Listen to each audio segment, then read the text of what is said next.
Hello，今日咧又帶大家嚟到睇呢個西半山半山名匯嘅示範單位啦。半山名匯位處於港島嘅西半山呢個咁珍貴嘅地段，由九龍建業發展，項目主要提供1房到3房嘅戶型。好啦，咁講翻個單位先，呢個單位咧實用面積394尺，係2房嘅間隔嚟嘅。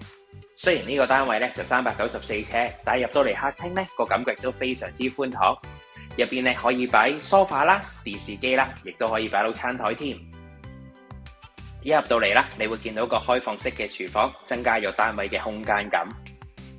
嚟到咧洗手間嘅位置咧，發現商咧嘅設計亦都採用咗乾濕分離，朝頭早咧就唔使爭廁所啦。另外咧，廁所亦都用咗呢個明廁嘅設計。咁嚟到客房啦，客房咧亦都採用咗落地玻璃嘅設計，採光度亦都十足。咁嚟到主人房啦，咁唔使講啦，一定係落地玻璃，增加呢個採光度啦。發展商咧亦都特登咧喺門口位做一個玄關位，增加咗主人房嘅私隱度。好啦，我哋今日就睇完咁多先。如果跟住落嚟想睇我拍咩片嘅話咧，歡迎喺下邊留言話我知啊。我哋下次見，拜拜。